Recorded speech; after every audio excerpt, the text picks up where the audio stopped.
السلام علیکم ورحمۃ اللہ وبرکاتہ۔ الحمد للہ رب العالمین والصلاة والسلام علی رسولہ الانبیاء والمرسلین محمد بن عبد اللہ الامین وعلی آلہ وصحبہ اجمعین وبعد۔ صدر جی وقار، حکم صاحبان اور سامعین کرام،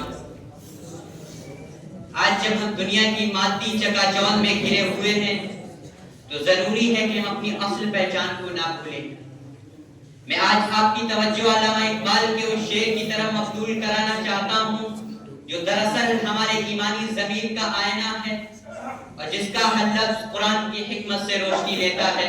اے طائر لاہوتی، اس رزق سے موت اچھی جس رزق سے آتی ہو پرواز میں کوتاہی۔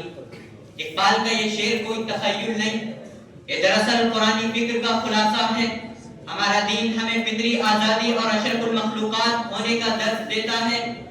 اللہ نے انسان کو جہد اور کوشش کا راستہ دکھایا اور مادی سہولتوں کی غلامی سے آزاد رہنے کی تلقین کی۔ اللہ قرآن میں فرماتا ہے وَأَن لَيْسَ لِلْإِنسَانِ إِلَّا مَا سَعَى۔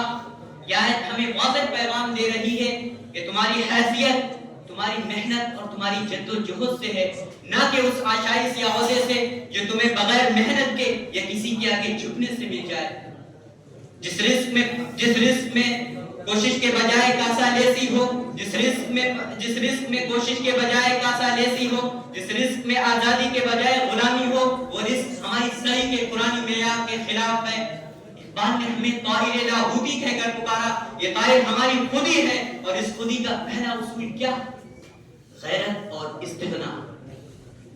سامعین کرام، جب انسان اپنی حقیقی قدر پہچان لیتا ہے تو وہ مادی ٹکڑوں پر نہیں جھکتا۔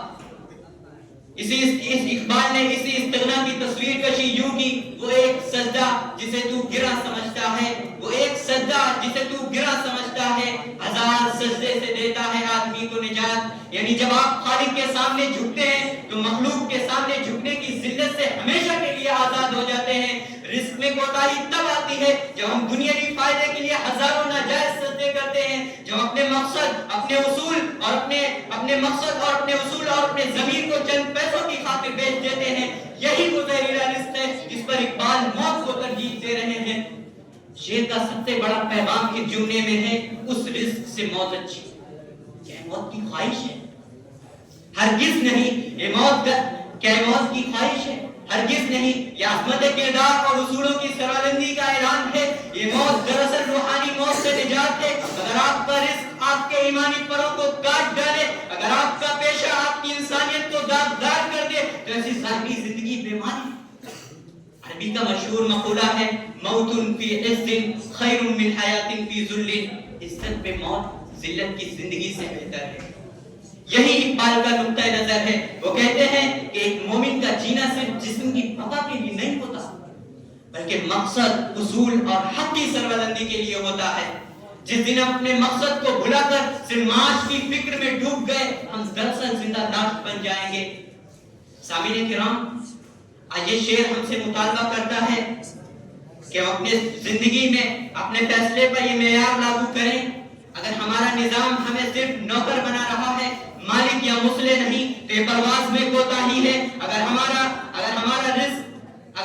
رزق ہمیں صرف نوکر بنا رہا ہے، مالک یا مسلح نہیں، تو یہ پرواز میں کوتاہی ہے۔ اگر ہمارا نظام ہمیں صرف نوکر بنا رہا ہے، مالک یا مسلح نہیں، تو یہ پرواز میں کوتاہی ہے۔ آئیے آج ہم عہد کریں کہ ہم ہر ایسی آشائش کو ٹھکرا دیں گے جو ہماری خودی کو دبائے، ہمارے خودی کو دبائے اور ہماری پرواز میں رکاوٹ بنے۔ ہمیں وہ رزق کمانا ہے جو ہمارے ایمانی پروں کو مضبوط کرے اور ہمیں شاہین کی طرح جینا سکھا دے۔ انہی چند باتوں پہ میں اپنی تقریر کو ختم کرتا ہوں۔ خودی کو کر بلند اتنا کہ ہر تقدیر سے پہلے خدا بندے سے خود پوچھے بتا تیری رضا کیا ہے وما علینا الا البلاغ۔